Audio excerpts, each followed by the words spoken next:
Hello students, class 7 बच्चों, आज हम आपकी एसएसटी में हिस्ट्री का चैप्टर 4 कंप्लीट करेंगे। ठीक है, आधा हम कल पढ़ चुके थे क्लास में, आज इसे कंप्लीट करेंगे। ओके, तो हम लोग बच्चों अकबर के जो मनसबदार और जो जमींदार थे, जागीरदार थे और जो मनसबदार थे, उनके बारे में बात कर रहे थे। यहाँ तक हम रीड कर चुके थे, अब यहाँ से रीड करते हैं। अकबर के शासनकाल में इन जागीरों का सावधानीपूर्वक आंकलन किया गया था ताकि इनका राजस्व मनसबदार के वेतन के तकरीबन बराबर रहे। औरंगजेब के शासनकाल तक पहुँचते पहुँचते स्थिति बदल गई। अब प्राप्त राजस्व मनसबदार के वेतन से बहुत कम था। मनसबदारों की संख्या में पहले से अत्यधिक वृद्धि हुई, जिसके कारण उन्हें जागीर मिलने से पहले एक लंबा इंतजार करना पड़ता था।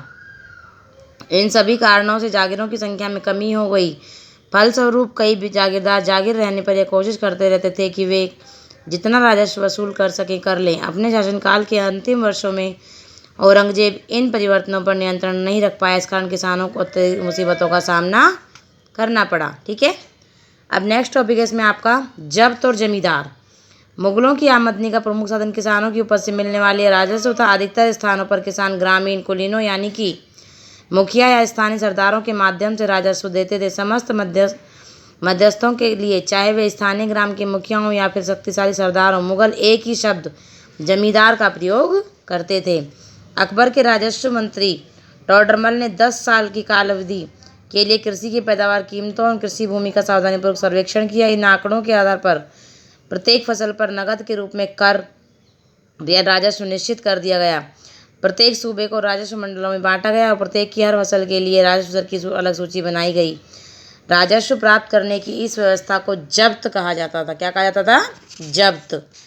यह व्यवस्था उन स्थानों पर प्रचलित थी जहां पर मुगल प्रशासनिक अधिकारी भूमि का निरीक्षण कर सकते थे और सावधानीपूर्वक उसका हिसाब रख सकते थे। ऐसा निरीक्षण गुजरात और बंगाल जैसे प्रांतों में संभव नहीं हो पाया। कुछ क्षेत्रों में जमींदार इतने शक्तिशाली थे कि मुगल प्रशासकों द्वारा शोषण किए जाने की स्थिति में विद्रोह कर सकते थे। कभी कभी एक ही जाति के जमींदार और किसान मुगल सत्ता के खिलाफ मिलकर विद्रोह कर देते थे। 17वीं शताब्दी के आखिर से ऐसे किसान विद्रोह ने मुगल साम्राज्य के स्थायित्व को चुनौती दी। अकबरनामा और आईन अकबरी से पढ़ते हैं। क्या है देखो एक बार।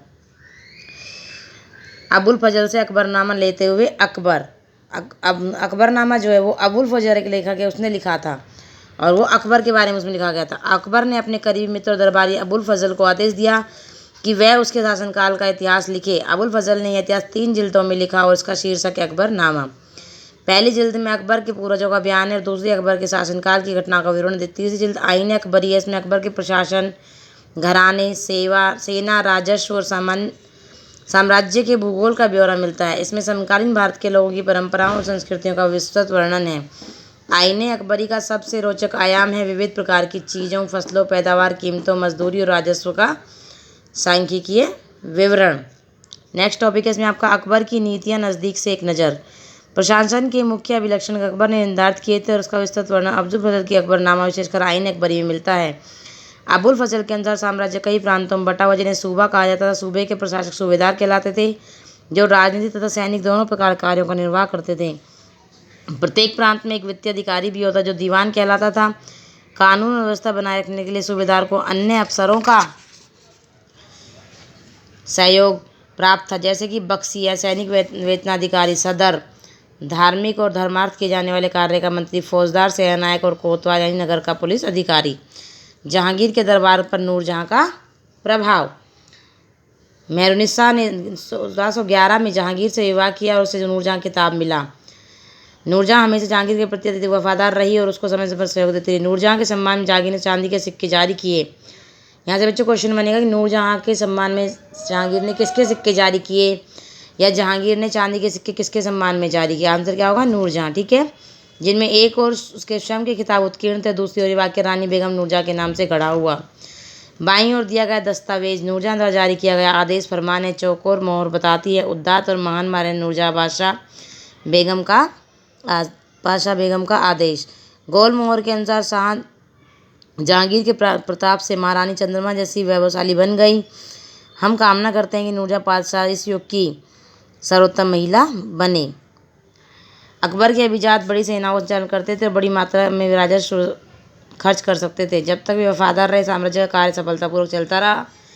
परंतु 17वीं शताब्दी के अंत तक कई अभिजातों ने अपनी स्वतंत्र ताने-बाने बुन ली। साम्राज्य के प्रति उनकी वफादारी उनके निजी हितों के कारण कमजोर पड़ गई।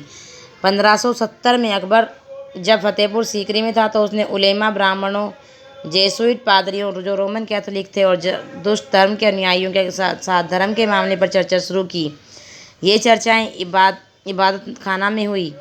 विचार विमर्श से अकबर को समझ बनी कि जो विद्वान धार्मिक नीति और मतान्तर पर बल देते हैं वे अक्सर कट्टर होते हैं। उनकी शिक्षाएं प्रजा के बीच विभाजन और असामंजस्य पैदा करती हैं। यह अनुभव अकबर को सुलह कुल या सर्वत्र शांति विचार की ओर ले गए। सहिष्णुता के यह धारणा विभिन्न धर्मों के अनुयायियों में अंतर नहीं करती थी, अपितु इसका केंद्र बिंदु थी। नीतिशास्त्र की एक व्यवस्था जो सर्वत्र लागू की जा सकती थी और जिसमें केवल सच्चाई, न्याय और शांति पर बल था। अबुल फजल ने सुलह कुल के इस विचार पर आधारित शासन दृष्टि बनाने में अकबर की मदद की। शासन के इस सिद्धांत को जहांगीर और शाहजहां ने भी अपनाया। नेक्स्ट में टॉपिक है सुलह कुल। एक नीति बनाई थी बच्चों ये। अकबर की सुलह कुल की नीति का उसके पुत्र जहांगीर ने इस प्रकार वर्णन किया है। ईश्वरीय अनुकंपा के विस्तृत आंचल में सभी वर्गों और सभी धर्मों के अनुयायियों की एक जगह है, इसलिए उसके विशाल साम्राज्य में जिसकी चारों ओर की सीमाएं केवल समुद्र से ही निर्धारित होती थी, विरुद्ध धर्मों के अनुयायियों और तरह तरह के अच्छे बुरे विचारों की जगह थी। यहाँ असहिष्णुता का मार्ग बंद था। यहाँ सुन्नी और शिया एक ही मस्जिद में इकट्ठे होते थे और ईसाई और यहूदी एक गिरजे में प्रार्थना करते थे। उनके सुसंगत तरीके से सार्वजनिक शांति ने सुलह कुल के सिद्धांत का पालन किया।